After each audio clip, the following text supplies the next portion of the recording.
for me, to get where I need to be, I need this show. In 2025, when I make that jump my destiny calls for,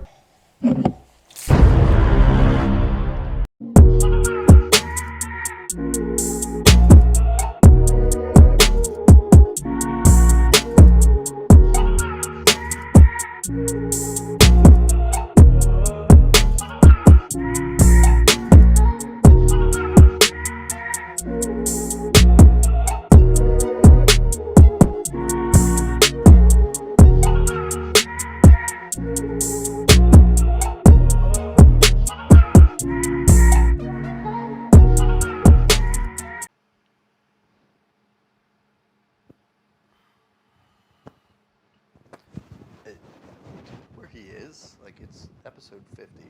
Like, he quit? Honestly, at this point. Nope. There he is.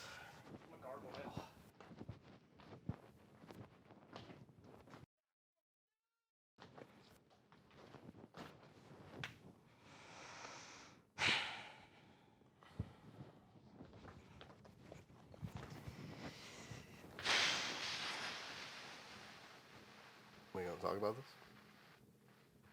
no. Hey, dude. 2025. Come on. We're good.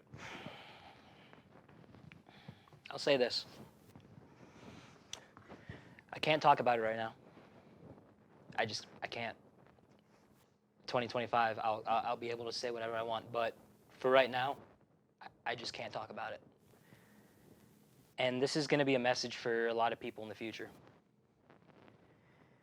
I know what I'm signing myself up for. Trust me. I know. But just understand, with everything that has happened to me for the last 13 years, I just need you guys to understand, I don't want to do this. I have to do this.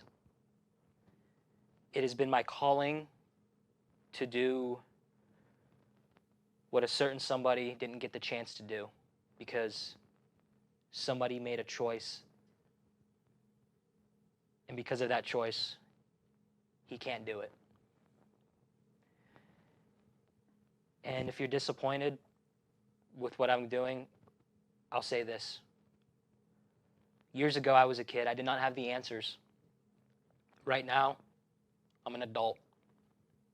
I'm a full adult. I can make my own decisions. If you don't like what I'm going to do, that's fine. But you're going to have to deal with it. Because the only way I can have closure, and I'm going to say this, we had a plan where this was going to be with our story. This can be this dramatic thing. This is real. This is real. Legit. This is real. For real. Yeah. This isn't even part of the show. This is real. The only way I can have closure in my life is if I try. If I try and I fail, I will have closure. But doing nothing, not even trying, being blocked from it, I'm not okay with that. And I can't accept that. So I'm going to leave it at that. The contract signing got out of hand. A lot of it was just a story. A good chunk of it is real. We were going to drag this out like it was a story because if you paid attention to Alex's Instagram, he said, answer my text, and we were planning on doing more stuff, and I was like, no. That's true. Don't do it, because here's the thing. I'll say this. I am tired. My body is, partially it's my fault because of my lower back. My body's beat up. I'm tired. But I am absolutely tired of my story being written for me because of events and people. And ever since I came to Edinboro, I have written my own story. And I'm going to continue to do that. So, and maybe saying left in the dust was a little overboard. But again, I'm going to say this. Just know this. I have to do this. In a couple years, there will be more answers. So, I'm going to leave it at that. But, episode 50. We're going to do this thing. Jesus Christ. 50 of them in. I mean...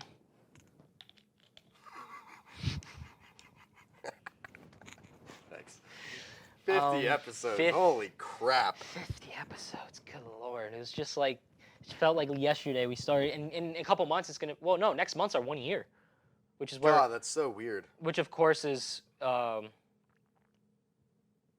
when we are going to go live again. Yeah, which, obviously, right. if you saw last week, we are going live again. It is... What day did we say? I already forget. October 13th? October 13th. We're going live for our 1 year anniversary. It's... Was that a Friday? Yeah. Yeah. Friday. Yeah, I think so. Sweet. Yeah. But yeah, so I wanted to start it off by saying, like, going through Joe. No, stay. Oh, there's a Joe down there. It's called Okay. Troll Gremlin. Okay. You have to pick your best and favorite moment from Boro Tailgate Talks, but the exception is you cannot pick the live. Yeah, that one's too easy. It's too easy. Best. I This is gonna take a second, so you might wanna. Also, before we get started, Keep going. I know we planned on it happening. AJ was not able to make it today. He had a thing. That's totally all right. We're gonna keep doing this. We just modified the lineup a little bit, but we are gonna run this thing. We're still going for an hour. We're gonna have some fun with it. So yeah. I think this is the first time. Last thing I wanted to say before we get started. I think this is the first time I'm wearing my Kenny Pickett jersey in the studio. I think it might be actually. I'm not liking the brightness from the. Yeah, it it's a is little because bright. there is yellow trim around the Does outside. it does it look bright in the studio? Does it look bright in the studio? Look at the monitor, because it looks really bright on the TV. Well, I guess when I lean this way, it doesn't look that bright. Yeah, it's just that we have lights shining straight on its Yeah. white stitch. Did you say best, most, and least favorite, or just most favorite? I mean, It's like most favorite. I mean, I think we can all agree what our least favorite was. I gotta say, my favorite, I think, is kind of out of left field, but I think the Cody interview. That was good. That was a really good episode. That was good. Yeah. The Mike Miller interview too. Not just the actual interview itself, which has its own merits, but I think the whole idea of just sitting down with someone that we know and just kind of, talking both personally and in the sports world at large, I think it really solidifies what we want to accomplish here. He's really fun to be on camera I mean, with it's too. just, Yep. it makes sense, but until you do it, it's like, oh wow, if I could find something to kind of encapsulate what we're about, I think that's it. One day we would love to be able to get Coach Miller in here in person as well for an interview. That would be, a second episode with him, but Good luck with that. such a busy schedule. That's something probably way down the line, like way down the line. But that would be one day. That would be really sweet if we could all catch a time where we could all get, even if it's not in this studio, just in a room together. I'm sorry, but look at my forearm. That's it. Big I'm forearms. out. Joe, out. I got my favorite. I'm gonna go with the March Madness special. Here's why. It was different. It was It different. felt different, and I just remembered I'm gonna have to put up the graphics for the rapid fire later. Which we're back. Rapid fire's Rapid back. fire's back. Let's go. As my hand. I went this way. Wait. YMC? Yeah, I'm sorry. That was bad. But no. What was I saying? The March Madness. special, Yeah, it was different. The way we built it up, it was like completely different. And, It was. like the build up to it, the environment, because we did it on his couch. Yeah. As we made Landon and Bryce drive all the way up to Edinburgh And then in very drive back snowy home weather. after it snowed for 15 straight hours. So I am from Greenville, Pennsylvania, and obviously they went to high school with me, so they're from Greenville too. It takes about 49 minutes to get to Greenville. It took him 2 hours to get home. Yeah. Jesus. Like, Christ. Alex said he was prepared to let them sleep I was on gonna his... let him sleep on my couch, like genuinely, like it was so bad. Yeah, it was bad. It was really bad. But yeah. Hey, Richie, I have to stand up because the TV's like right here, so I have to stand up. So maybe give me a number if you can remember which episode for Tailgate Talks was your favorite, because I already know you don't want to come out here. He's shrugging his head. Maybe number 1 was just the one you were on. Yeah, I guess he's going with it. Can I have a raise? I almost dropped an F-bomb. Yeah, so let's move on. Yeah, I've been sitting here trying to think of what my favorite episode was. And there's a lot of them. Yeah, he didn't even say his favorite episode. Didn't say mine yet. I have a lot. I like a lot of episodes that we did on this show. I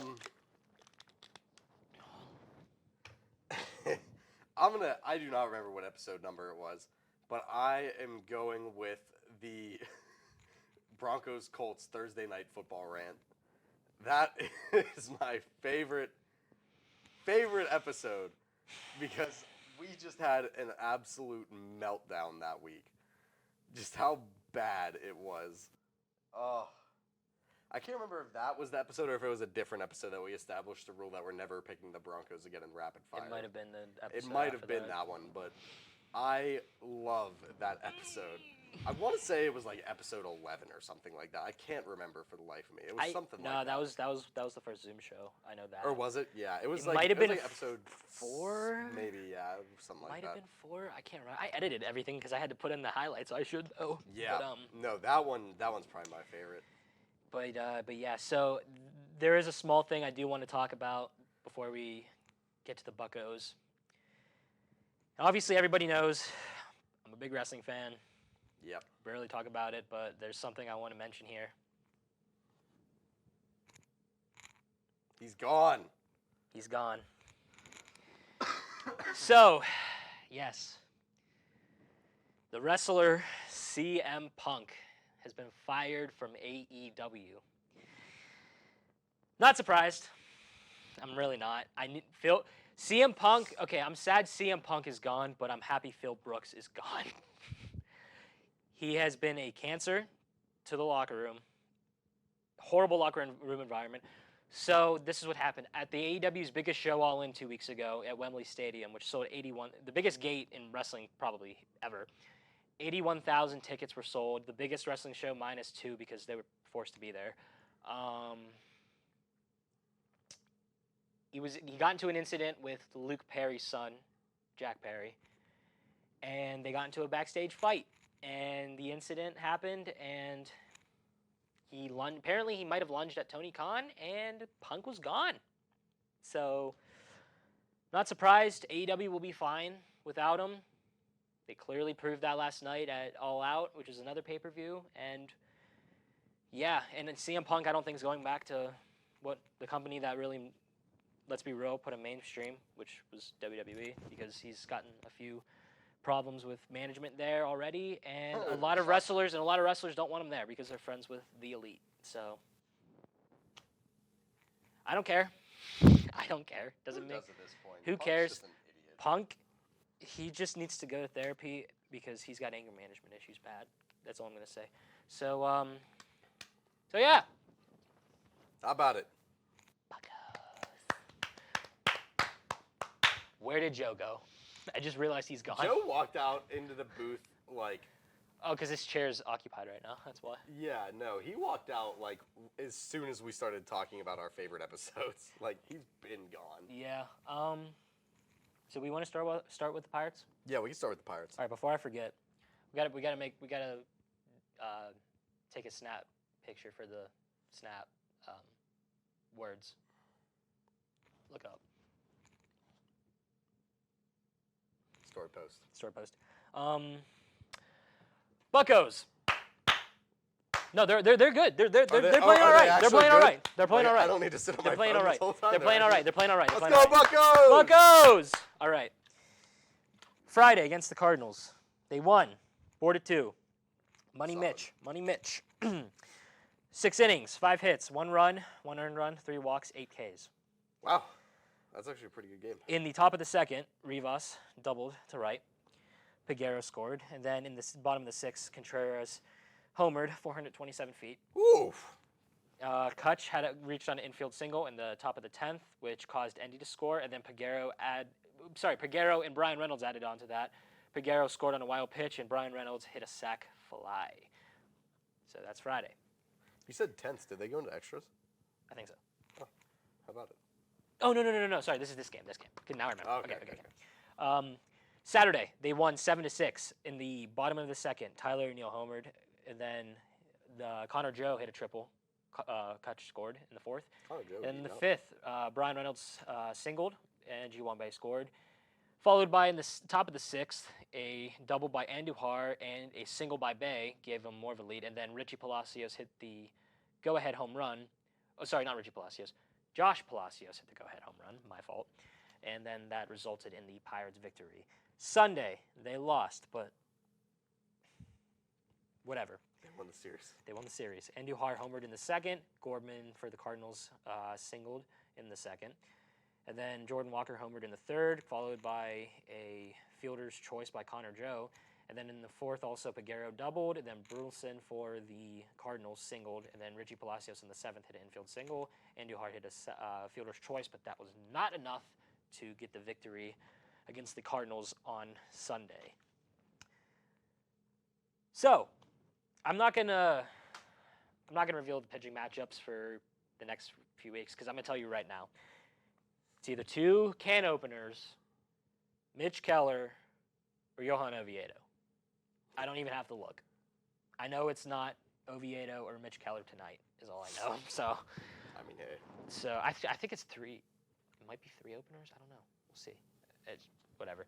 But that's pretty much all I got on the Pirates. However, we do have some stuff about the curve, and that is because I was at the Altoona curve game Skeens, on that's Friday, right. and Paul Skeens was pitching. Let me tell you, this man had a very violent warm-up. Did he really?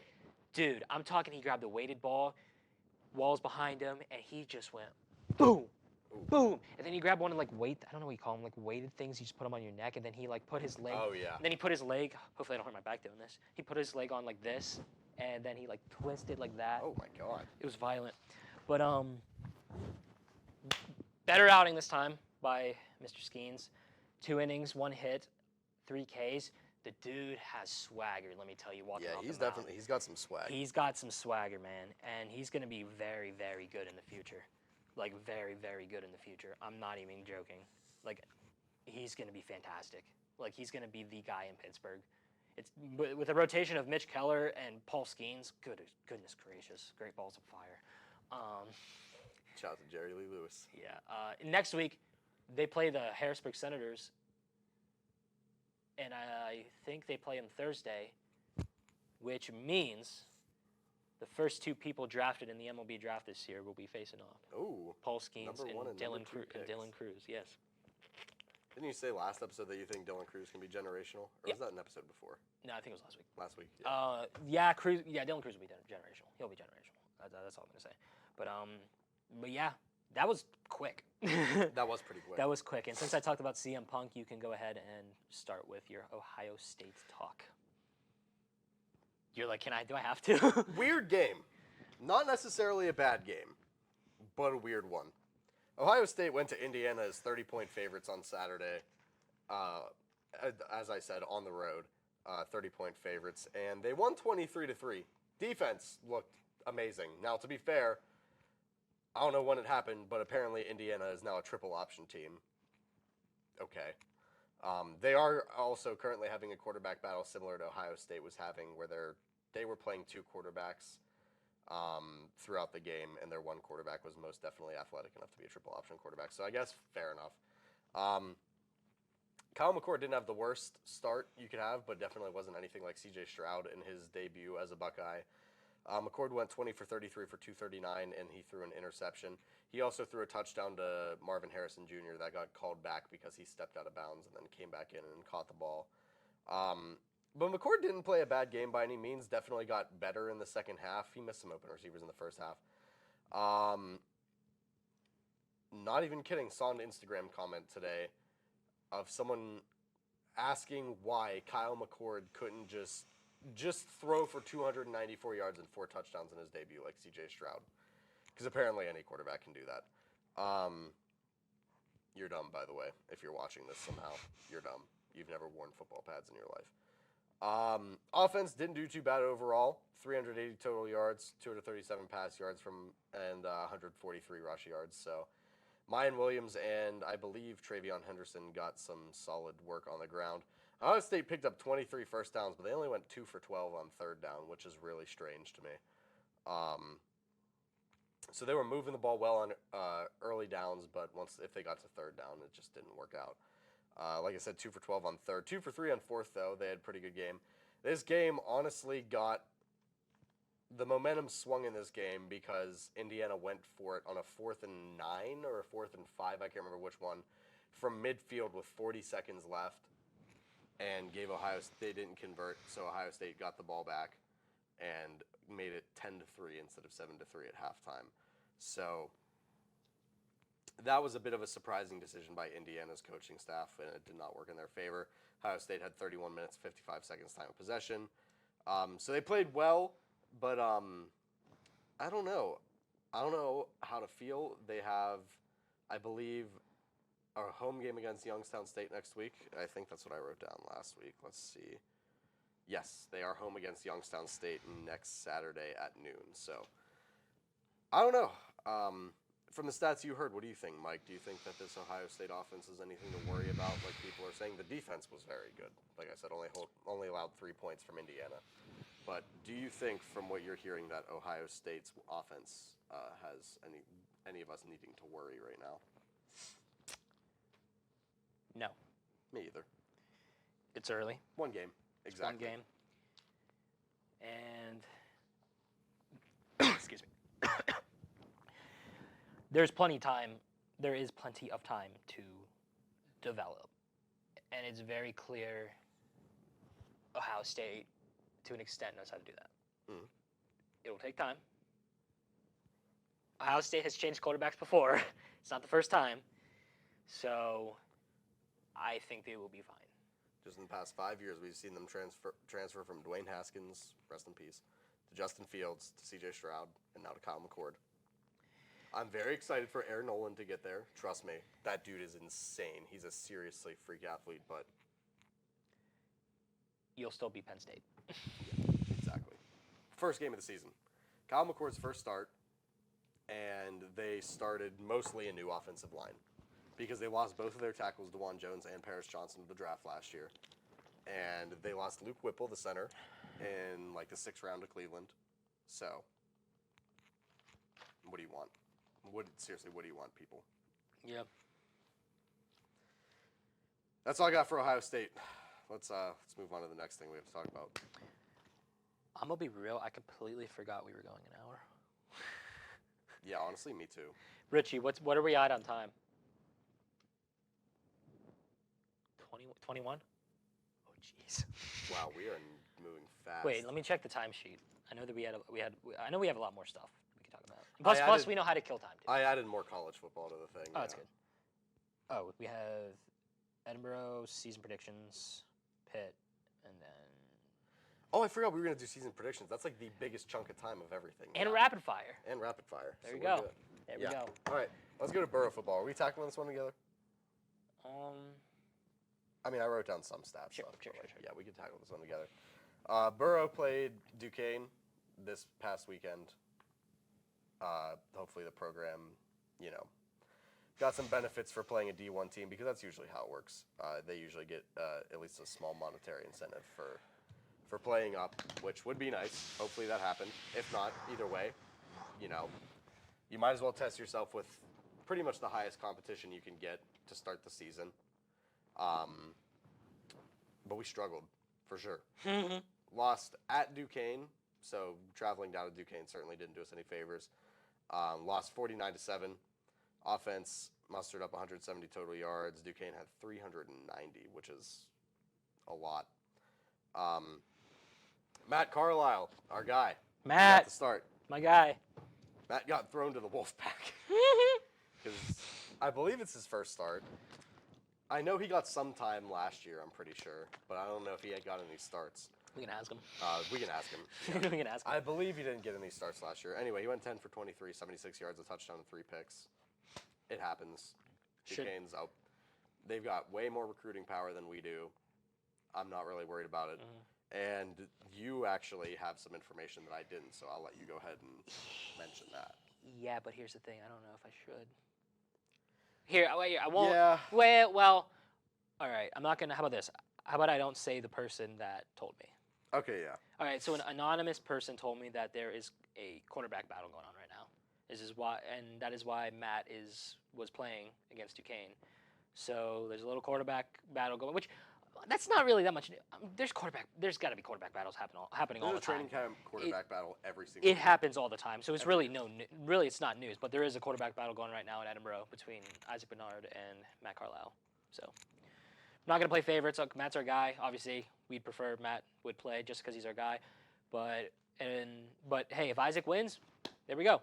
That's the best way to put it. He looked really. good in the spring games. He did. so He did. Isaac looked good in the spring game. So let's just win. We'll figure it out. Just win. Literally. Let's just It's win. not that big of a deal. It's- yeah. We've got, Yeah. we go back. I think we play Shepherd next, so it's honestly a really tough opening to the season. Tyson Really Bagent is. was their quarterback last year. He ended up going to the NFL. He was an undrafted free agent, but he is currently the backup quarterback for the Chicago Bears behind Justin Fields. So That's great. That's crazy. Yeah.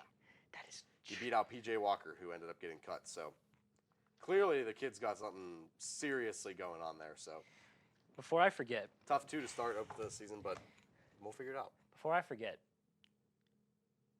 I found something in the studio today that is just crazy. So, ladies and gentlemen, Oh no! I want you to tell me No. if this looks No familiar. way. If this looks familiar. No way, dude. No For people- possible way. For people that do not know, People that are new here or something like that. in January, when we returned to the studio, we set off two, count them, two confetti poppers. About this big, I want to say. Yeah, about. Went everywhere. It was a big mess. Everywhere. It took us an hour to clean up. It got stuck in the lights. We created a fire hazard. And then resolve the fire hazard. We keep finding pieces of confetti every 2 months. It's like when someone gets you a card and it has glitter on it. Yes. And you find glitter on yourself or on your clothes or on your shoes 6 months after you got that card. Doesn't go away, apparently. We spent at least a half hour cleaning the studio after that episode. We were hungry, bro. Yeah, whose idea was that? We spent a half hour cleaning this studio after that episode to make sure that we didn't leave any confetti here, and we still find confetti in here. Yeah.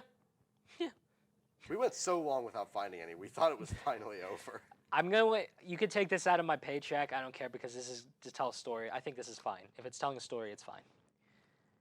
So I went because we got confetti stuck in the lights, and we didn't know. We step on here. There's a ladder in the corner. You guys don't know. So I go upstairs. I go get Jim, and I go, "Can you come downstairs for a second?" He walks in, and he's like, "What the hell happened in here?" Jim was very confused. He was confused. He wasn't pissed. He wasn't mad. He but wasn't definitely mad. was not thrilled. But let's just say we are never going to set off confetti poppers again. If we do, they're one, and they're not aiming up here. They're going there because it's easy to pick up that way. It's still going to take a while to clean up, but at least I am fine. It won't be on the Here's lights. the thing. I am fine with cleaning up over here. That's fine. Yeah, seriously. That's fine. On the lights, no, because it's not just that light that had confetti. That light had confetti. That light had confetti. Up here had confetti. Probably that light had confetti. You guys don't understand. These lights are 8 feet off the ground. They're It is crazy. And Joe's back. You get confetti. Joe! Joe's back. Joe. I wish Joe had a mic again. Me too. I miss Joe having a mic. Oh, Joe. The yelling off okay, camera Okay, is off funny, cam though. for us. Here's the thing. I'm gonna keep it a buck with you, Joe. Oh, you're becoming Alex.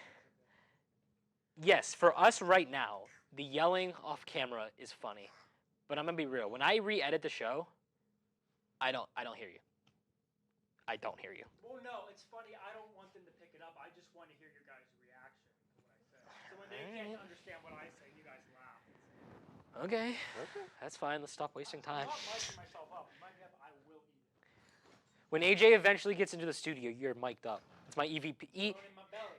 It's my executive vice president Creative control. Creative right. control. Creative control. I lost one clip and I ate the mic. Nathaniel's still mad at you for that. Good. Just kidding. I love you, Nathan. He's not watching. All right. No, he's not. What's next? No. It's gonna be Richie after Richie's done. What's next? Do we have anything else about Edinburgh? I don't think so. Let's go, Boro. Bro! Let's go Boro. If I had to take a guess, if there's a quarterback battle going right now, I mean, obviously they're going to be battling it off in practice and everything. If they want to see in game situations, I'm just going to assume Isaac gets the start this week. Probably. I don't know. Don't quote me on that. I'm just saying off of my assumptions, that's probably what's going to happen. Mhm. Wouldn't be surprised if Matt got the start. Yeah, that's pretty much all I got with that, really. Yeah, I mean, we'll see what happens. Yeah, let's go Boro. All right, what's next? I love how prepared we are. Do we want to leave season predictions and rapid fire for last and have me get Pitt out of the way? Yeah, go ahead. All right, Pitt, by the way, I am not going to the Virginia Tech game because that is the week of the Boro homecoming game, and I do not want to actually miss that. yeah. So, I don't even remember who we got on homecoming this year. might be Mercyhurst. You know, I'll look it up while we're... So, Pitt against Wofford. First drive. Yikes. I did not like Phil Jakovic, what he was doing at all in the first drive. Overall in this overall in this game, he was okay. It's against Wofford. Really, you can't judge him until he faces Cincinnati, a legit team, until next week, which is who they play at 6:30 next week. But Pitt did win 45-7. The quarterback for Wofford, Bryce Corson, I think that's how you say it. I don't know. He went 12 for 17, 127 yards, 1 touchdown. Of course, it can't be perfect for Pitt. Of course, the other team has to score a touchdown. Phil Jakovic, 17 for 23, 214 yards. It's not bad. Not terrible. It's not terrible, but against Wofford, though. Yeah. Christian Valag, how do you say it? Christian Valag? Oh, Velu, I think. Yeah. Velu, 5 for 9, 60 yards. He did get some reps after they sat Jakovic. And by the way, it's not Jerkovic, it's Jakovic. Figured that out this weekend. But Daniel Carter had 11 carries for 65 yards, and Vili Jakovic, 7 carries, 41 yards. Hey, there you go. Looking at I didn't write down the receiving yards because it seems like everybody got the ball pretty evenly, actually. Hey. Everybody evenly. And decent yardage, too, like 29, 39. Maybe one had 35, maybe. Like, not bad. But yeah, not a bad win for Pitt. This is definitely, I could tell, because trust me, I could see it coming from a mile away. This is going to be a very high blood pressure year watching Pitt. I just hope we beat West Virginia. That's really all I care about. Other than that, I don't care what the record is. WVU. Yeah. Trash. Drew Lloyd did look good. I'll give him that, but you're still gonna lose. You're still gonna lose to Ohio State and Michigan. Penn State. But that's pretty much all I got to add on with Pitt. I mean, I don't know what else to say, Joe. I don't know what else to say, really. So. We want to talk about the other college football stuff that happened this weekend? Coach Prime. We'll talk about that one second because I want to save that one for last. Number 5, LSU traveled to number 8, Florida State, and got absolutely mauled. And so LSU went into Tallahassee and got absolutely destroyed by Jordan Travis and Florida State, 45-24. This game was crazy. Jordan Travis, first of all, had a really good game, 23 for 31, 342, 4 touchdowns and a pick. He also ran 7 times for 38 yards. The teams combined for 954 total offensive yards and 69 points. Nice. Crazy game. I genuinely think that Florida State will be a college football playoff team this year, and Jordan Travis will probably be a Heisman finalist, not Penn State's bum Drew Aller. Joe, did you laugh the same reason I did? Definitely. On purpose, yeah. Other news. Coach Prime, baby. You know what? This is I've always unreal. wanted to do this. I'm taking a victory lap for Coach Prime. Take a go. Yeah, let's take one for him. Considering he just got like 3 of his toes amputated, let's take a victory lap for him. And I'm not going to do what this idiot did to me and hit him in the back of the head every time I That go around. was funny though. Wait, I got to do this slowly because my back. Coach Prime. Get your camera out and vlog this. Oh yeah, you know what? I got Coach Prime. Coach Prime. Coach Prime. Coach Prime. Oh, parkour. Starlight Express. Starlight Express. Coach Prime. Coach Prime.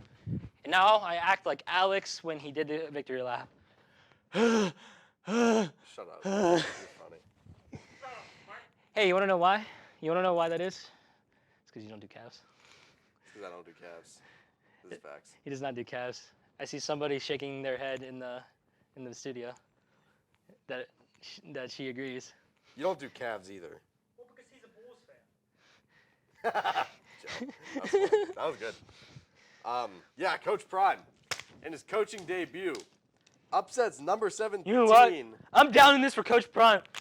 Upsets number 17 TCU at TCU, by the way. I need to relax. 45-42. 45-42. His son, Shadur Sanders, at quarterback, went absolutely ballistic. 38 for 47, 510 yards, which is a school record, and 4 passing touchdowns. Imani Bailey for TCU had 14 carries for 164 yards. Cool. You lost. Doesn't matter.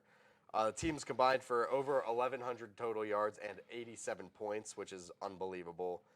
Do we think that Colorado is legit this year? Coach Prime leads a huge upset in week 1 of the season. What do you think, Mike? Do you think Colorado's for real? Yes, I think they might I do. be.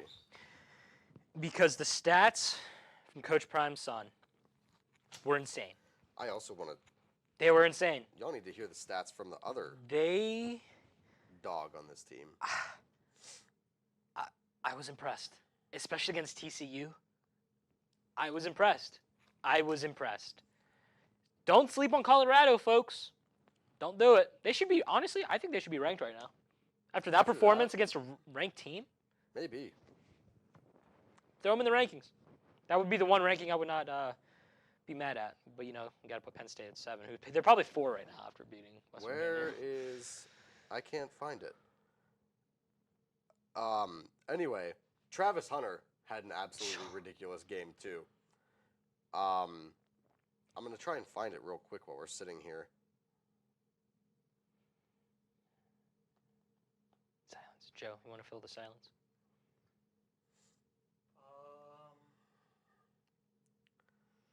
Kids these days on their phones. So Travis Hunter, the former number 1 overall recruit, had three total tackles, an interception, 3 pass breakups, I believe, and I'm trying to see. He's a 2-way player. God,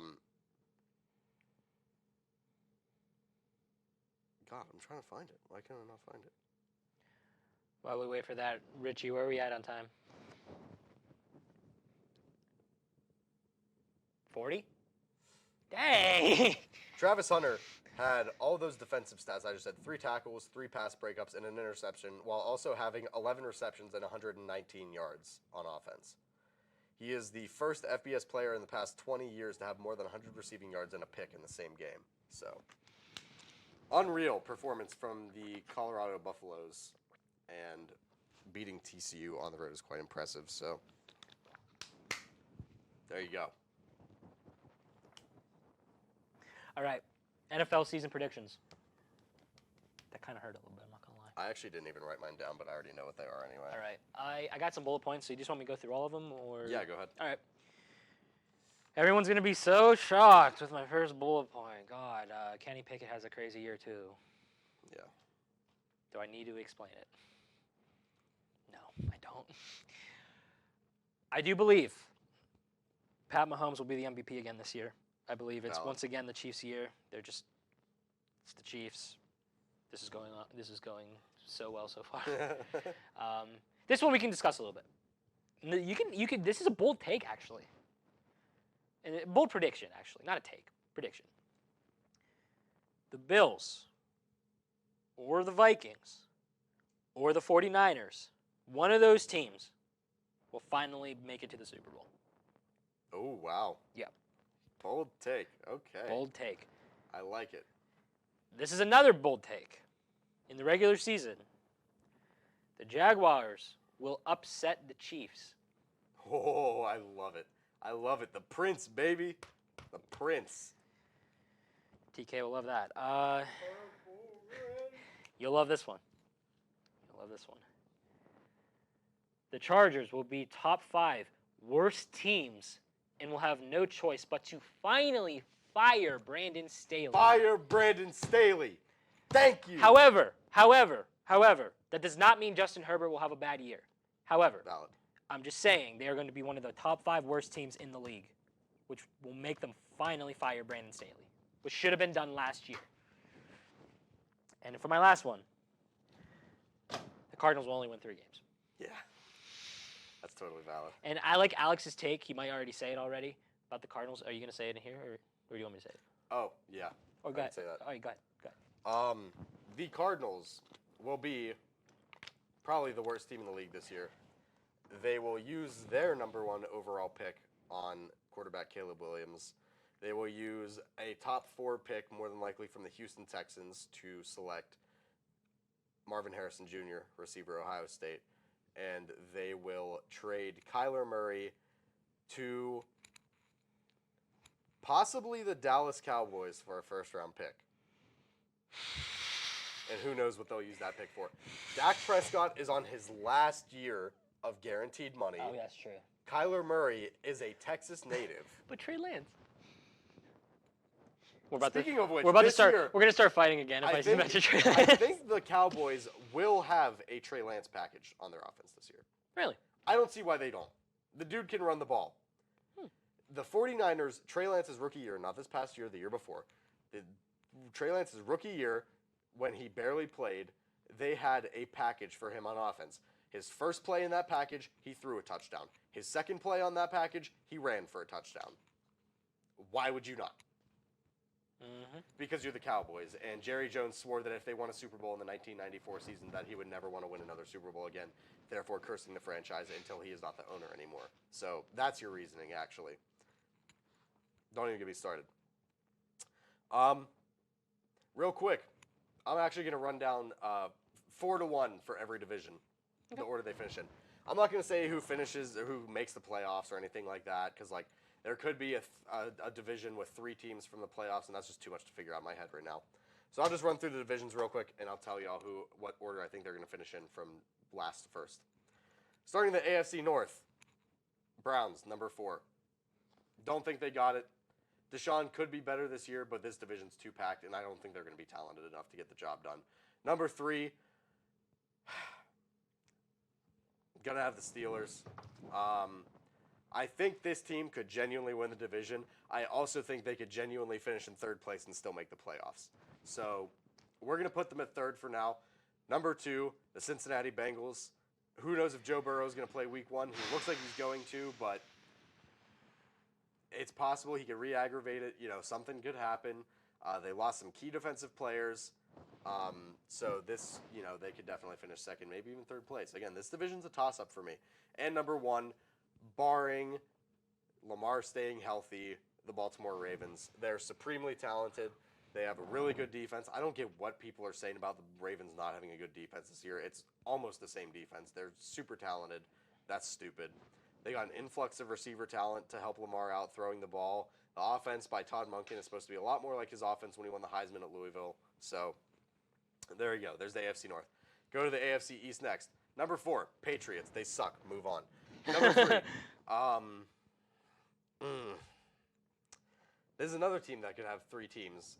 Or there's another division that could have 3 teams in the playoffs. Number 3, I hate to say it, I love them. I want them to succeed. I want them to do well, but I don't think Tua is going to stay healthy. So number 3, Miami Dolphins. Number 2, A-Rod and the New York Jets. I don't think they're good enough to win the division, but they should have a top 5 defense. Not something you could say very frequently about Aaron Rodgers in Green Bay. He's got some really solid talent on offense. Dalvin Cook, Breece Hall. The O-line is in position that they could come together and play really well. We'll see if that happens or not.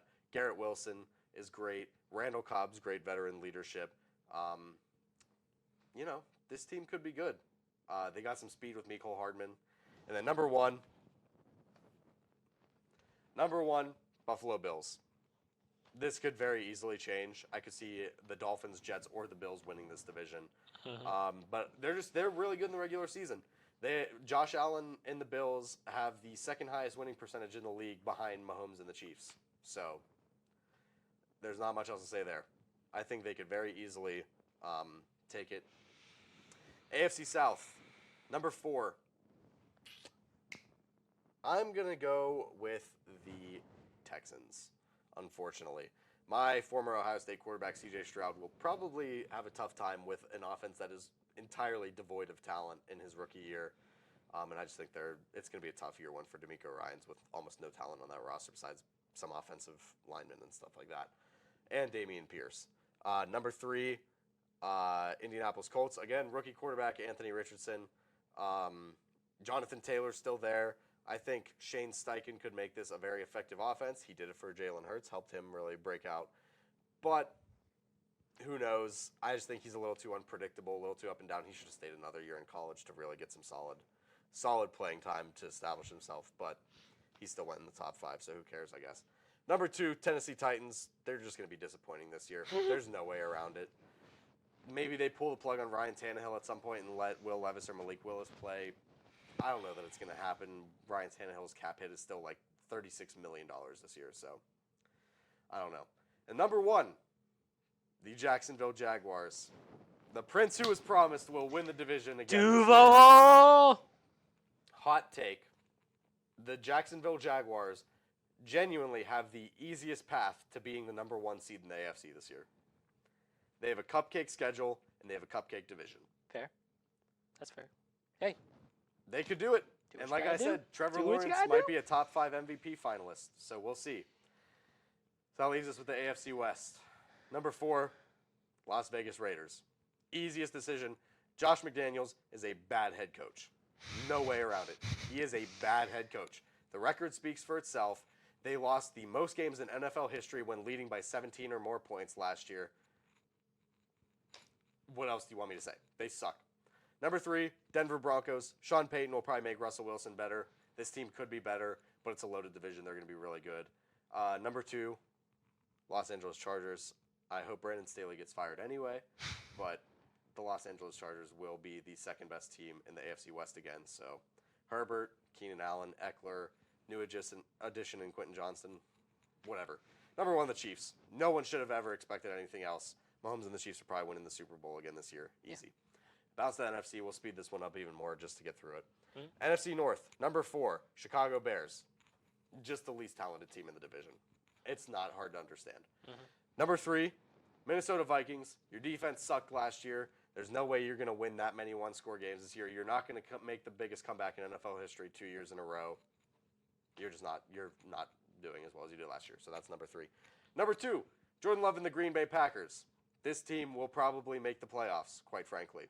They are talented, their defense is underrated, and Jordan Love sat behind Aaron Rodgers for like 4 years. This team could easily win 10 games and make the playoffs in a week NFC. And then number 1, Detroit Lions, baby. Dan Campbell! And the Tigers. Jared Goff is really good. I know, it is. It's horrible. But any other year. I know, exactly. Jared Goff is great when he's not pressured. The offensive line's great. They have Jahmyr Gibbs and David Montgomery at running back, I believe. They were the team that went to the Super. It was a long time ago, 4 Super Bowls 4 years in a row, but lost. That was the Bills, but yeah, another cursed franchise. But Jared Goff's great when he's not pressured. Jahmyr Gibbs, David Montgomery, great thunder and lightning approach. Jameson Williams will be back at some point from the gambling thing. Amon-Ra St. Brown's great. This team's really good. Their offense should be really good. Their defense got better in the offseason. Losing C.J. Gardner-Johnson does suck, but the defense is going to be better. NFC East, number 4, Washington Commanders. Again, just the least talented team in the division. There's no way around it. Number 3, New York Giants. I know I said I wasn't going to say what teams make the playoffs, but I will say the Giants were good enough at number 3 in the division last year to make the playoffs. I don't think that'll be the case again this year. This is going to be a tough one between these top 2. But I'm going to go with the Cowboys at number 2. I think they'll be real solid like they were last year. Probably 3rd straight 12-5 season or something like that. They could easily win 13 or 14 games and win this division and be the best team in the NFC, though. So we'll see. Then number 1, Philadelphia Eagles. Again, this team's really good. They lost some defensive players, but they also gained a lot of them in the draft. They're all going to be really good probably. Jalen Carter is going to be good. Jalen Hurts is still going to be good. They did lose their coordinators, but I think they're still going to be better than the Cowboys. Again, just because they're eternally cursed by Jerry Jones. So, there you go. NFC South, this whole division sucks. I just want to skip it, but I'm not going to. Number 4, Tampa Bay Buccaneers. Sorry, guys. You're literally, they are so deep in negative cap space that half of their roster technically doesn't exist. Thank Tom Brady. Yeah. And paying Mike Evans and Shaq Barrett and JPP and all those guys. They're going to finish 4th. Sorry, Baker. It's just not going to happen. Todd Bowles is a defensive coordinator, not a head coach. Number 3, Carolina Panthers. This team just doesn't have any weapons. Bryce Young's going to struggle as a rookie. He's short. That O-line's not going to be very good. Sorry. I just think they're not going to – their defense is going to be solid more than likely, but, it's fine. They're going to finish 3rd. I don't think they're going to be great. Number 2, New Orleans Saints. I think Derek Carr will be solid. He's never even had anything above a top 19 defense in his career, so – he'll probably have a top 10 defense on the Saints this year. Chris Olave, hopefully a healthy Michael Thomas, Alvin Kamara more than likely. This team should be solid enough to finish number 2, but I don't think they'll be good enough to make the playoffs. And then number 1, the easiest division win in the NFL probably, the Atlanta Falcons. This could completely blow up. Desmond Ridder could be terrible and they could finish last. But more than likely, Bijan Robinson will win Offensive Rookie of the Year. This team will run the ball a whole ton behind their really good offensive line that's really expensive. The defense will be just good enough. A.J. Terrell will lock down number 1 receivers, and they'll be good enough to win the division. Finally, the NFC West. This division is interesting. Number 4, Arizona Cardinals. They suck. Number 1 overall pick. Moving on. Number 3, the Los Angeles Rams. Matthew Stafford's going to be healthy again, but who knows if he'll stay healthy. They won't be the worst team. The team's in cap hell. I don't know what you want from me. This team's not going to be great. They're not going to be terrible, but they're not going to be great. They'll probably win 7 or 8 games. I got a prediction. All right. They will be below 500 before the trade deadline, and they will trade Aaron Donald. Ooh, that's interesting. Yep. I want to do something stupid. Oh, dear But I don't know if I Lord. want to do something stupid. Dear Lord. Do it. Do it. Do it. Do it. I don't know enough about their schedules. I'm not going to do it. Number 2 is the Seattle Seahawks. They're the second best team in this division. I wanted to do it. Trust me, I wanted to do it. I wanted to do it really bad. I love Geno. I love Kenneth Walker. I love the O-line. I love the receivers. And I love the improvements they made on defense. Tariq Woolen. This could be the Legion of Boom 2.0. Tariq Woolen, Devin Witherspoon, a healthy Jamal Adams, an improved front 7. This team could be really, really good. This team could win the division, in my opinion. But I'm going to be safe. I'm going to be boring. I'm going to put them in number 2. And then obviously number 1, the San Francisco 49ers. And again, if they can't stay healthy and Brock Purdy gets hurt during the season, that could also very easily change this. But I do believe they're going to be the number 1 team in the division. They're going to work out a contract with Nick Bosa. They're going to be good. They're going to have Christian McCaffrey. They're going to have Debo. They're going to have Brandon Ayuk. They're going to have a healthy Brock Purdy. They're going to have a good offensive line. They're going to have a really good defense. Talnoa Hufanga was an incredible defensive player as a rookie last year. The team's just going to be good. There's no way around it. So, very possibly the 1 seed in the NFC this year. We'll see how it goes. There they are. There's the division standings, according to me, before the season starts.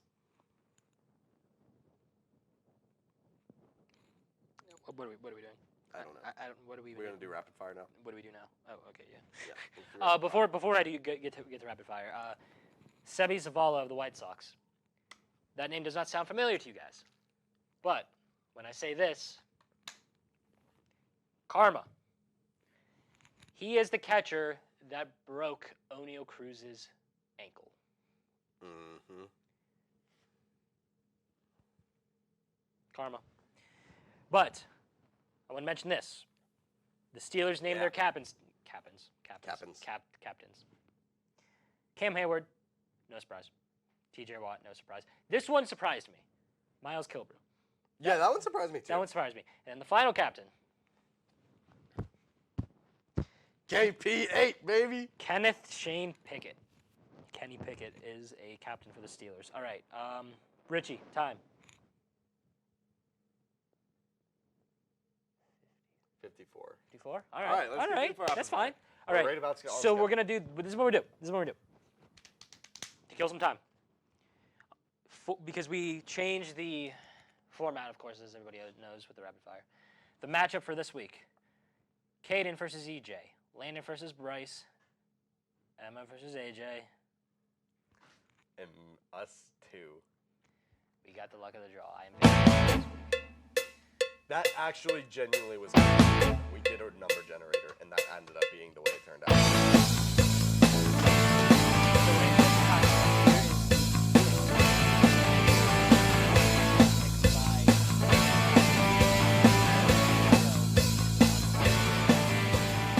Not a forfeit for us because we remembered. If there's a week we forget to do the rapid fire, we both forfeit our games. Yeah. So here is the graphic for it right now.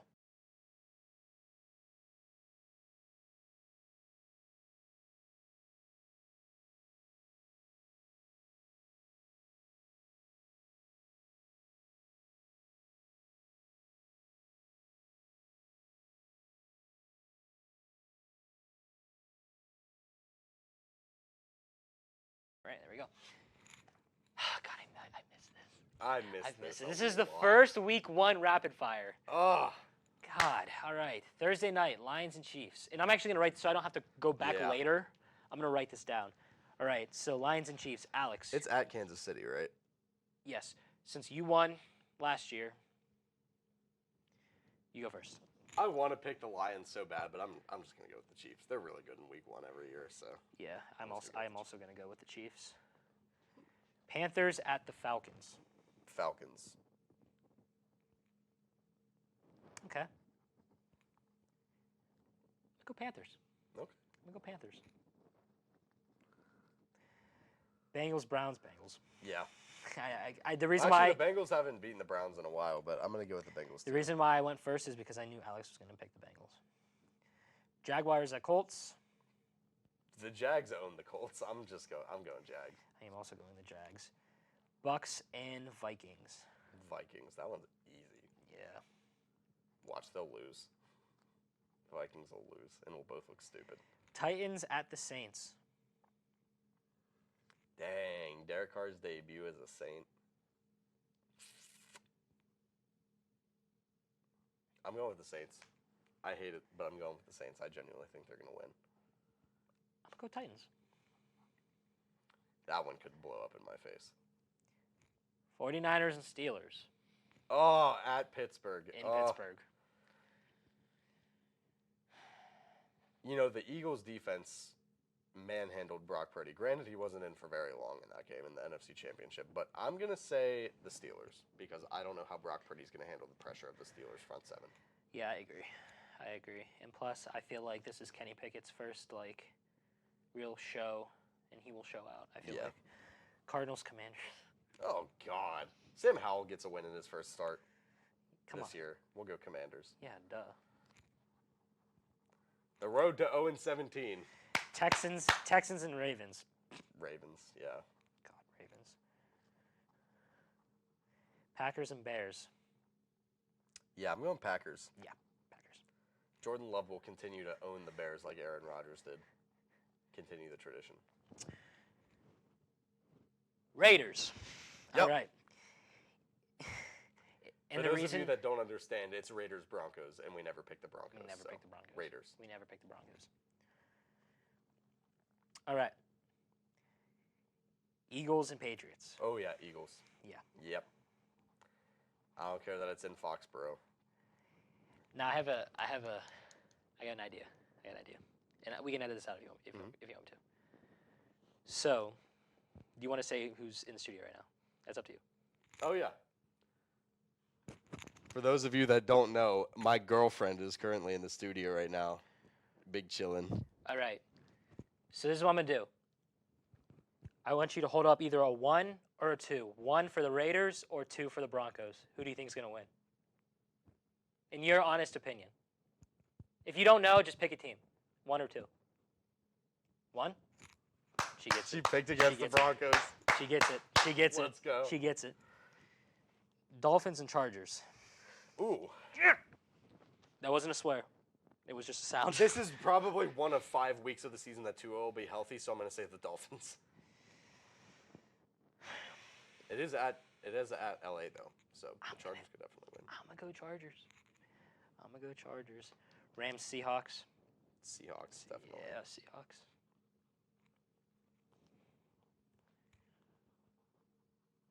Cowboys and Giants. This one could be a trap game for Dallas in Week 1. Honestly, they're kind of bad in Week 1 most of the time, but I'll take them. I'll take the Cowboys at MetLife, Week 1. I'm gonna go Giants. This is good. Yeah, I like good. this. Now hold on. How many do we have different? 1, I'll say like 4. 2, 3. I think 3. Okay. 1. Yeah. Let me recount. Sorry, let me recount that. 1, 2, 3. Yeah, no, 4. My fault. All right. Bills and Jets. If everybody, This is Monday Night here's the Football. thing. Here's the thing. Everybody remembers me from my wild predictions from last Rapid Fire, which is probably why I lost. However, I know exactly where he's going with this. go ahead. This man, before the Bills and the Jets played last year, said never say never. And the Jets won. It is Monday night. The Monday Night Football opener of the season, and it's Aaron Rodgers at home against the Buffalo Bills. All right, that's fine. It is Aaron Rodgers at home against the Buffalo Bills in the first Monday Night Football game of the season. I'm taking the New York Jets. You going the Jets? I'm taking the Jets. Shoot, I don't want to pick the same as you now because this will make it odd. That's fine. I'll go Bills. That's fine. Yeah. That's fine. The Bills could very easily win this game. So you said Jets? Yes. Want to double check there? All right. Rapid Fire, Week 1 is complete. Let's go. Paper toss. Yeah. Okay, nothing else to say. Episode 50 special. That was crazy. Dude, man. that's crazy. Good That's episode. crazy.